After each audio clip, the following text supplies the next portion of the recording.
Salam, Biologiya 8-ci sinif 1-ci hissədən bitkilərdə fotosintez məhsullarının daşınması mövzusu ilə tanış olaq. Bitkilərdə hüceyrələr tərəfindən sintez olunan qida maddələrinin və metabolik fəaliyyətlər üçün lazım olan bəzi maddələrin bitkilər tərəfindən müxtəlif hissələrə daşınması lazım gəlir. Fotosintez nəticəsində əmələ gələn üzvü maddələr floem vasitəsilə floem şirəsi adlanan sulu məhlullar şəklində daşınır. Floem şirələrində ən çox həll olan maddə isə şəkər, xüsusən də saxaroza və qlikozadır. Həmçinin burada aminturşular, minerallar, hormonlar da mövcuddur. Floemdə daşınma ksilemdən daha yavaş və ksilemdən fərqli olaraq iki istiqamətlidir. Fotosintez nəticəsində əmələ gələn üzvü molekulalar yuxarıdan aşağıya daşınarkən, kök hüceyrələrində sintez olunan aminturşular və digər azotlu üzvü molekulalar da aşağıdan yuxarıya daşınmış olur. Üzvü maddələrin sintez olunduğu yarpaq kimi orqanlardakı hüceyrələr mənbə adlanır. Bax, bu şəkildə təsvir olunduğu kimi bu yarpaqdır, yarpağın hüceyrəsidir. Yarpağın mezofit hüceyrəsidir. Burada fotosintez prosesi gedir və qlikoza və ya saxaroza yaranır ki, bunlar mənbə hesab olunur. Üzvü maddələrin istifadə edildiyi və ehtiyat halında saxlandığı köklər, meyvələr kimi orqanlar isə hovuz adlanır. Bax, burada təsvirdə kökdə göstərilən kök hüceyrəsində ehtiyat qida maddələri toplanaraq hovuz rolunu yerinə yetirir ki, bu adətən köklər, gövdələr və meyvə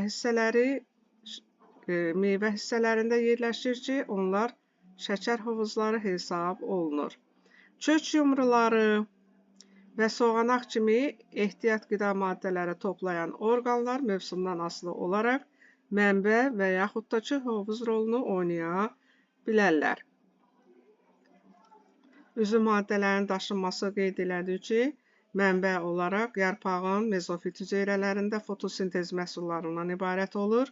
O ya qlikoza ya da saxaroza şəklində toplanır və həmin saxaroza şəklində, qlikoza şəklində toplanan üzvü maddələr burada yarandığına görə yarpağın bu hissəsi mənbə adlanır və floemanın deməli, quruluşu haqqında keçən dəfə dərsimizdə ötürücü toxumada dediyimiz kimi, floem hüceyrələrinə yardımçı rol oynayan pH hüceyrələri mövcuddur. Onların ətrafında pH hüceyrələri vasitəsilə mənbədə əmələ gələn üzvü maddələr, qlikoza və ya saxaroza pH hüceyrələri vasitəsilə floem hüceyrələrinə ötürülmüş olur.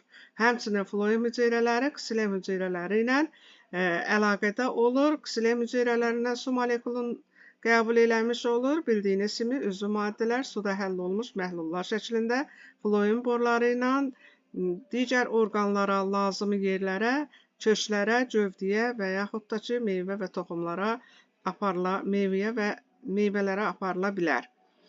Burada gördüyünüz kimi bu təzyiq ilə axın nəzəriyyəsinə görə maddələrin daşınması hesab olunur və onu da qeyd elədik ki, floem vasitəsilə iki tərəfli istiqamətdə maddələr daşına bilər. Belə ki, burada yarpaq mənbə rolunu oynadı. Kökün hüceyrələrində toplanan ehtiyat qida maddələri, kök hüceyrələri isə hovuz rolunu yerinə yetirir.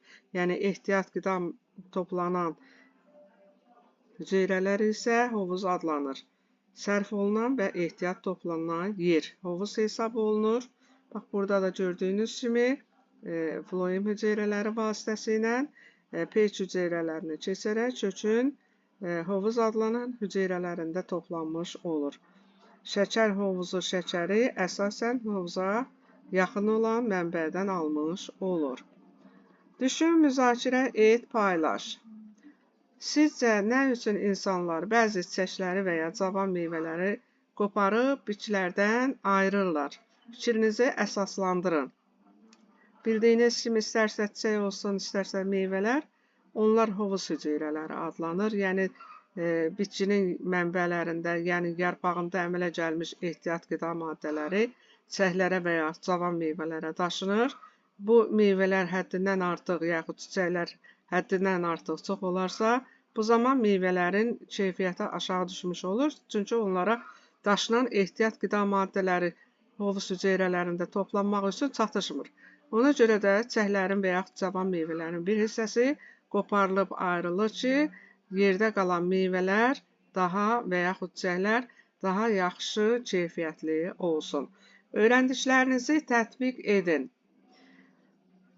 Qabıq halqası çıxarılan 2 ləpəlik ağac gövdəsinin bir hissəsi şəkildə göstərilmişdir. Bax, bu gördüyümüz 2 ləpəli bir bitkidir. Bunun qabığının bir hissəsi kəsilib götürülübdür.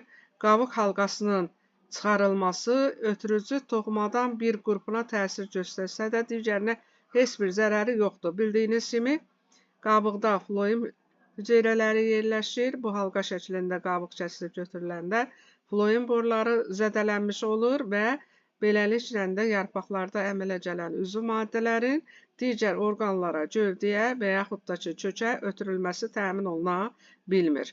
Amma ksilen borları oduncaqda yerləşdiyinə görə, burada oduncaq zərər görmədiyinə görə ksilen borları kökdən soğurulan su və suda həll olmuş mineral maddələri yarpaqlara ötürməyə davam edir. Burada soruşulur, müzakirə edin. Sizcə, qabıq halqasının çıxarılmasının üst və ya alt budağa hansı təsiri olacaq? Fikrinizi əsaslandırın. Biz qeyd elədik ki, burada floem borları kəsilib götürülmüş olur. Floem borları isə adətən yarpağın mezofit hüceyrələrində əmələ gələn üzüm maddələrin, glikozanın və yaxud saxarozanın daşınmasını kökə, gövdəyə, digər orqanlara, meyvəyə, çiçəyə daşınmasını təmin edir. Burada floemanın çıxarılması floem borlarının zədə görməsinə səbəb olur. Odur ki, alt budaq zərər görəcək, üst budaq isə ehtiyat qida maddəsini qəbul eləmiş olacaqdır, yaxud daha yaxşı qidalanmış olacaqdır. İkinci soruşulur, meşə və parklardakı ağaclarda belə zədələnmələrin olması xüsusilə hansı fəsildə bitkilər üçün daha təhlükəlidir? Nə üçün? Bildiyiniz kimi, ilin isti vaxtlarında üzüm maddələrin sintezi də intensiv olaraq həyata keçirilir. Günəşli havalar üstünlük təşkil elədiyinə görə və belə zədələnmələr olarsa, floem borları zədələnmiş olacaqdır və burada üzüm maddə içkisi yaranacaqdır. Yəni, bax, bu yuxarı hissədən floem borları ilə kökə, gövdəyə, digər orqanlara daşınan üzüm maddələr kəsilmiş bu floem borlarından xaricə axacaqdır və beləliklə də bitki zəifləyib tələf olmaq təhlükəsi ilə üzləşmiş olacaqdır. Öyrəndiklərinizi yoxlayın. Bitki hansı habitatda yaşayırsa yaşasın, ətraf mühitdən suyu qəbul etmək üçün kökün osmotik təzyiqi torpaqdakı osmotik təzyiqdən yüksək olmalıdır. Fikri doğrudurmu? Nə üçün?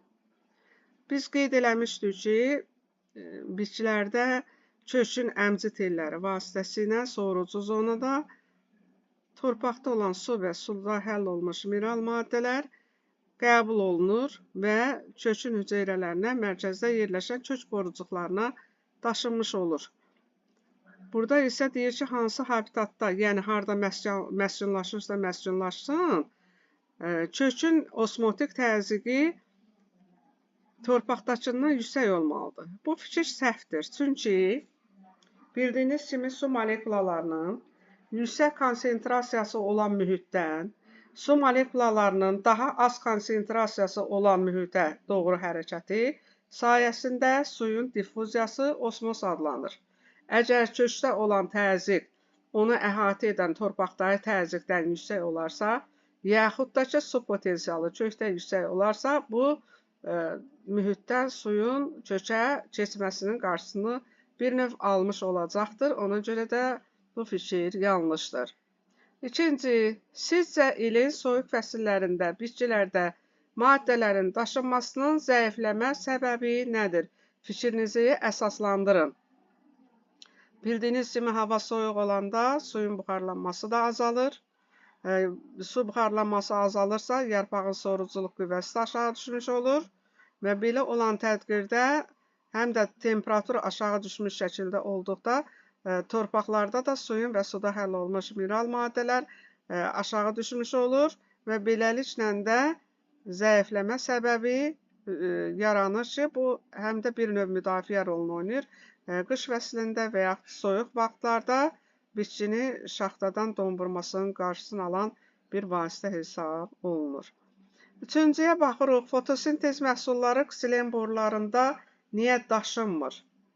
Biz qeyd elədik ki, fotosintez məhsulları floem boruları ilə daşınır. Ola bilər ki, yarpaqdan yarpaq mənbə rolunu oynasın, yarpaqdan digər orqanlara aparılsın və yaxud kökdə əmələ gələn amin turşular, üzvü turşular və yaxud hormonlar ola bilər ki, onlar floem boruları ilə yarpaqlara və digər orqanlara daşınmış olsun. Fotosintez məhsulları ksilen boruları ilə niyə daşınmır deyəndə bildiyiniz kimi ksilen boruları vasitəsilə adətən kökdən soğurulmuş su və suda həll olmuş mineral duzlar bir tərəfli istiqamətdə kökdən gövdəyə, oradan da yarpağa daşınmış olur. Dördüncü, necə fikirləşirsiniz? Bitkilər niyə fotosintez nəticəsində əmələ gələn maddələri hovuz adlandırılan hissələrə və orqanlara daşımalıdır fikrini əsaslandırın.